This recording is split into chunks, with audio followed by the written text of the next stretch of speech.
তিনি দিয়ে সাজানো আমাদের আজকের গল্প সৈয়দ মুস্তাফা সিরাজের রাতের মানুষ। সৈয়দ মুস্তাফা সিরাজের জন্ম 1930 সালে মুর্শিদাবাদ জেলার খুশবাসপুর গ্রাম। শৈশবে গ্রামীণ লোক সংস্কৃতির মধ্যেই তার বড় হওয়া, এমনকি কিশোর জীবন অলকাপ লোকনাট্যের সঙ্গে যুক্ত থাকাকালীন তিনি বাঁশি বাজানো এবং নৃত্য শেখাতেন। প্রায় 150টি উপন্যাসের পাশাপাশি 300টিরও বেশি ছোট গল্প রচনা করেছেন তিনি। তার প্রথম লেখা উপন্যাসটি নীল গ্রহের নটি। 1994 সালে একাডেমিক পুরস্কারপ্রাপ্ত সাহিত্যে তার অন্যতম শ্রেষ্ঠ সৃষ্টি হল অলিক মানুষ। এছাড়াও রনিঘাটের বেদান্ত, কর্নেল, তারা অশরীরী এসব তো রয়েছে। আমরা আজকের গল্পটি বেছে নিয়েছি পুনশ্চ থেকে প্রকাশিত অন্ধকারে রাত বিরেতে এই বইটি থেকে। আমাদের আজকের গল্পে ছোট মামার চরিত্রে অরুণাভ, পণ্ডিত মশাইয়ের কণ্ঠে রোহন, ঠাকুরন দিদির চরিত্রে কবিতা মুখার্জি বিশ্বাস, চক্রবর্তী মশাই এবং আরও অন্যান্য চরিত্রে সম্রাট এবং শিবম। সবশেষে গল্প পাঠ, গল্পের সূত্রধার এবং রিক্সাওয়ালার কণ্ঠে আমি অনিক। শুরু হচ্ছে রাতের মানুষ।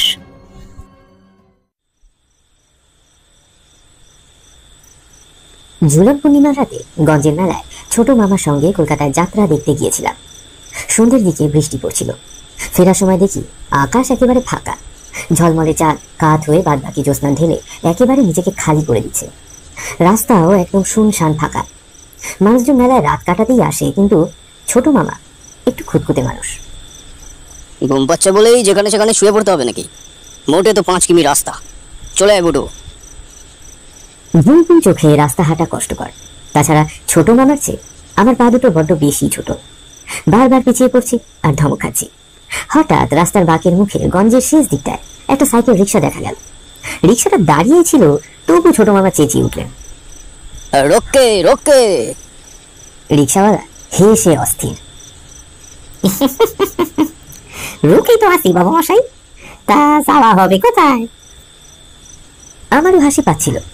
ছোট মামার সবকিছুই যেন অদ্ভুত। তো আমরা ঝাপুইহাটি যাবো শুনে রিক্সাওয়ালা খুশি হলো। বলল, শোনো শোন, আমি এই কাছাকাছি থাকি, ওদিকে প্যাসেঞ্জারের জন্য অপেক্ষা করছিলাম। খালি খালি রিক্সা নিয়ে বাড়ি ফেরা পোষায় না। রিক্সাতে উঠে বসলে ঘুমটা আমাকে বাগে পেয়েছিল, কিন্তু ছোট মামা বারবার ধমক আর পড়ে গিয়ে হাড়গোড় ভেঙে যাওয়ার হুমকি ক্রমশ ঘুমটাকে এলোমেলো করে দিচ্ছিল। কিছু দূর চলার পর রিক্সাওয়ালা থামালো। ছোট মামা বললে, কি হলো, চেন খুলে গেল নাকি? রিক্সাওয়ালা সিট থেকে নেমে বলল, আগে না, এই চক্রবর্তী মশাই হজমিগুলি আনতে দিয়েছিলেন, যাই গিয়ে দিয়ে আসি। ছোট মামা বিরক্ত হয়ে বললে, এখানে কোথায় তোমার চক্রবর্তী মশাই? রিক্সাওয়ালা কান করল না। রাস্তার ধারে ঝাঁকড়া একটা গাছের তলায় গিয়ে ডাকলো, চক্রবর্তী মশাই, আরে ও চক্রবর্তী মশাই, ঘুমোচ্ছেন নাকি? গাছের ভেতর থেকে খ্যান খ্যানে গলায় কেউ বলল, আরে ঘুমাবো কি রে বাবা, পেট একেবারে হাই ডাই করছে, তাই তো দেরি করলি কেন রে? প্যাসেঞ্জার পেলে তো আসবো, এনি হজমি গলি। এনেছিস? আরে দে দে শিগগির দে। রিক্সাওয়ালা তাকে হজমি গুলি দিয়ে সিটে হেসে উঠল, প্যাটেলে চাপ দিল, রিক্সার চাকা গড়াল। ছোট মামা বললে, ব্যাপার কি হে রিক্সাওয়ালা, তোমার চক্রবর্তী মশাই কি গাছে থাকেন নাকি? আজ্ঞে। সে কি, গাছে থাকেন কেন? আগে ওইটাই তো ওনার ডেরা। তার মানে? মানে নিয়ে মাথা ঘামানোর দরকার কি বাবু মশাই, চাপুইহাটি যাবেন, পৌঁছে দেবো, ব্যাস। ছোট মামা রেগে গেলেন। অদ্ভুত তো তোমার কথাবার্তা, রাত বিরেতে গাছের ওপর।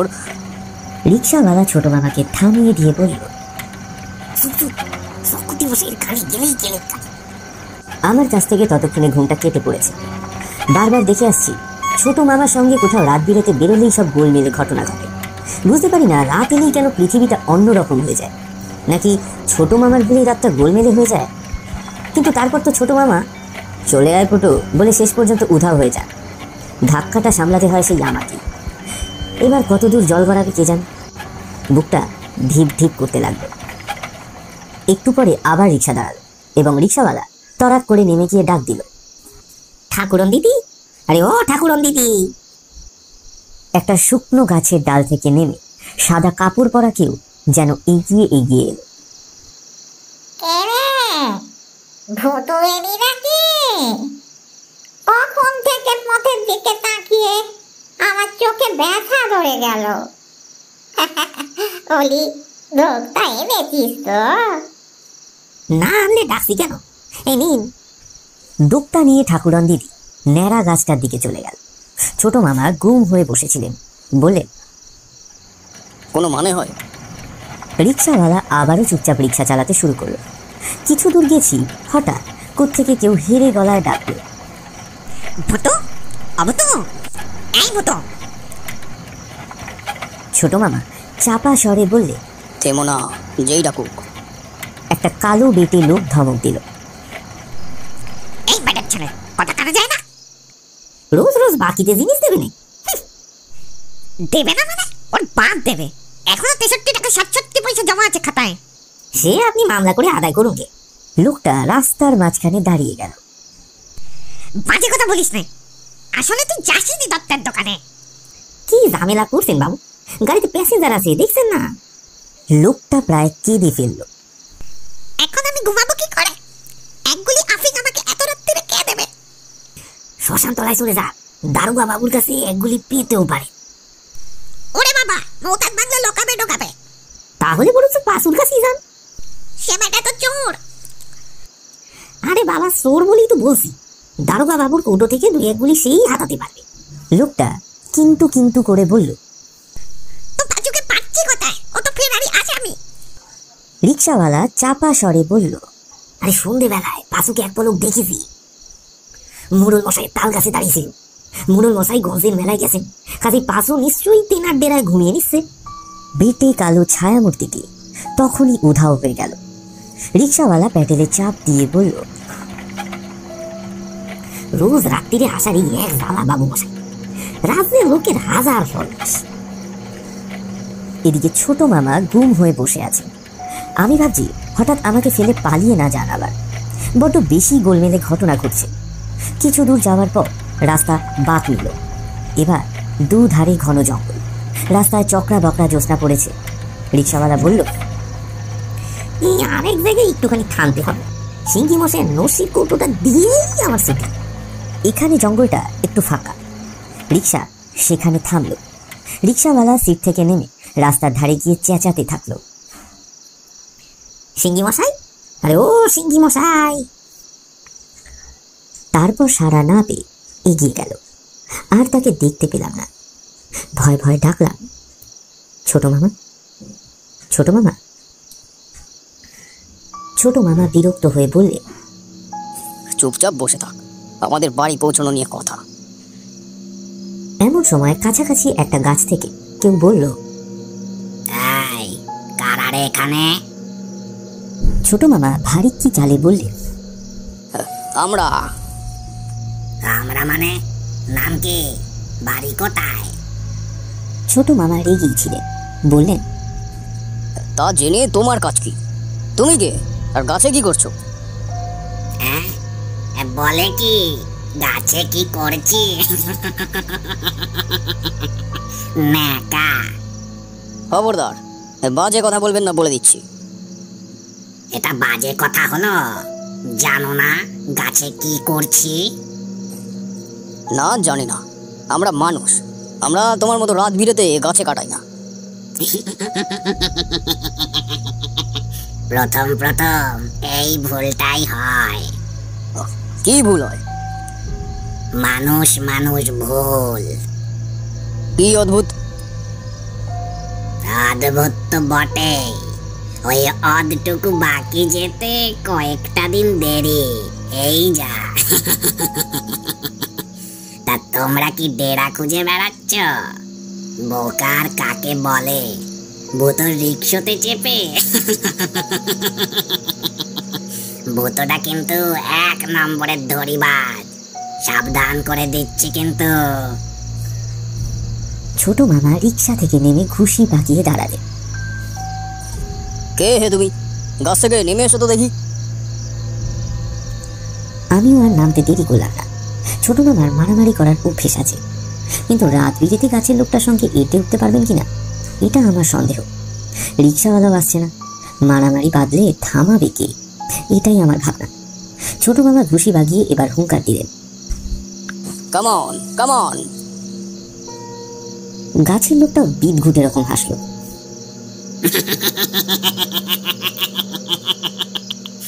ইংরেজির কি ছিরি, কেমন কি হে ছোকরা, গেট ডাউন।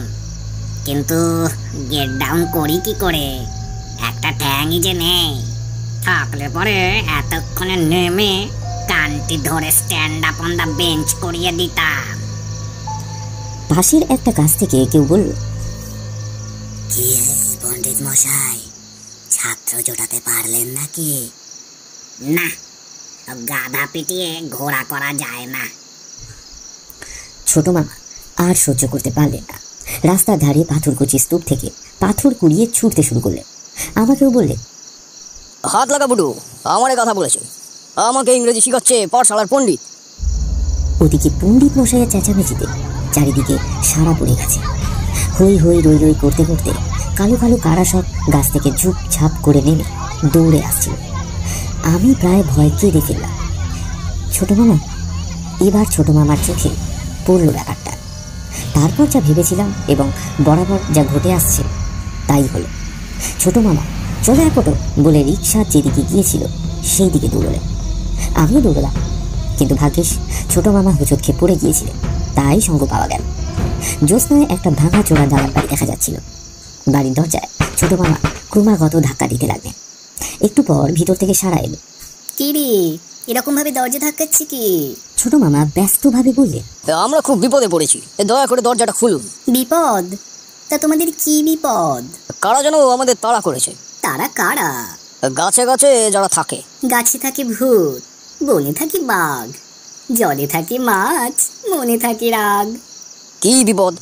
আপনি পদ্য বলছেন নাকি? ঠিক ধরেছো। কেমন হয়েছে বলো পদ্যটা?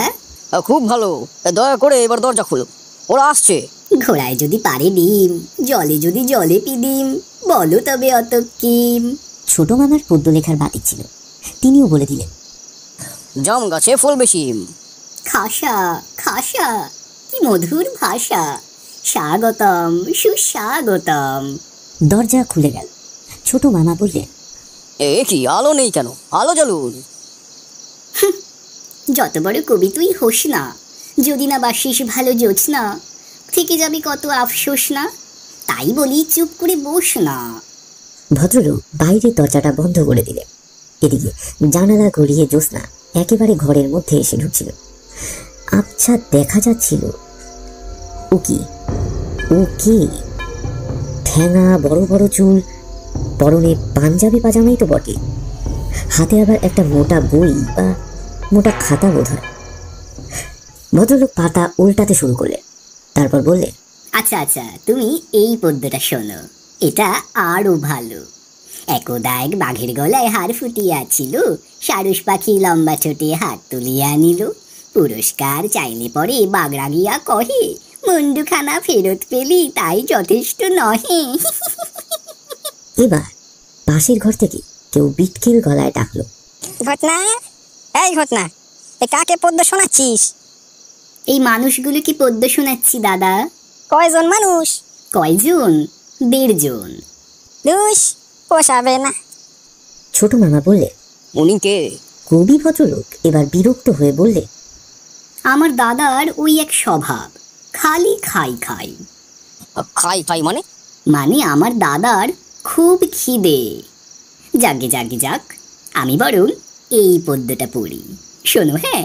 ঠিক সেই সময় বাইরে ডাকাডাকি শোনা গেল, ছোটবাবু, ছোটবাবু, ছোটবাবু।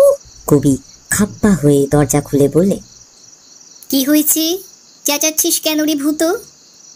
আমার প্যাসেঞ্জার হারিয়ে গেছে, খুঁজে বেড়াচ্ছি। কয়জন? আগে 1.5 জন। ছোট মামা আমার হাত ধরে হ্যাচকা টান দিলেন। চড়াই পটু। রিক্সাওয়ালা আমাদের দেখেই বলে উঠল, সর্বনাশ, কোথায় ঢুকিয়েছিলেন আপনারা? হ্যাঁ, চলে আসুন, চলে আসুন, এবারে বড়বাবুর বেজায় খিদে। আমরা 3 জনে দৌড়চ্ছি, পেছনে কবির করুণ আর্তনাদ কানে আসছে। অত ভালো পদ্যখানা শুনে গেল না, আমার যে আবার মরতে ইচ্ছে করছে গো।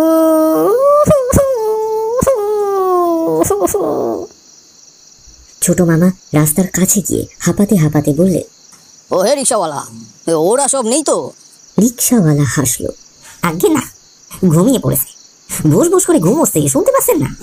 ছোট মামা কান ধরে শুনে বলল, তবে আমি তেমন কোনো শব্দ পেলুম না। তবে বাতাসে গাছপালা খুব নড়ছে, নানান রকম শব্দও হচ্ছে বটে, কিন্তু তা ভোস ভোস নয়। শো শো, শন শন, সর সর, খড় খড়, কি জানে বাবা কি। এবার আর কোনো গন্ডগোল হলো না। আমাদের গায়ের মোড়ে পৌঁছে দিয়ে রিক্সাওয়ালা ভাড়া মিটিয়ে নিল। ছোট মামা জিজ্ঞেস করলে, তুমি কোন গাছে থাকো হে? রিক্সাওয়ালা বেজায় হেসে বলল, আমি কেন গাছে থাকতে যাবো মশাই, আমার কি ঘর দোর নেই? নামটাই না হয় ভূত, রাত বিরেতে রিক্সা চালাই বলি কি তেনাদের সঙ্গে ওই চেনা জানা হয়েছে নাকি? কি যে বলেন? ছোট মামা সন্দিগ্ধ স্বরে বললেন, তুমি মানুষ? আমি 16 আনাই মানুষ। এই কথা বলে সে শেষ রাতের জ্যোৎস্নায় রিক্সা চালিয়ে কালো হতে হতে দূরে মিলিয়ে গেল। শুনছিলেন রাতের মানুষ। আমাদের নিবেদন যদি আপনাদের ভালো লেগে থাকে তাহলে লাইক, কমেন্টস এবং শেয়ার করতে ভুলবেন না। দিনের শেষে অতি অবশ্যই চ্যানেলটিকে সাবস্ক্রাইব করে বেল আইকনটি প্রেস করে নিন, যাতে আমাদের নিবেদন সরাসরি পৌঁছে যেতে পারে আপনাদের কাছে। দেখা হচ্ছে পরবর্তী কোনো গল্পে। ততক্ষণ পর্যন্ত সুস্থ থাকুন এবং গল্পের কথা রিপিটে অফ ফুরান।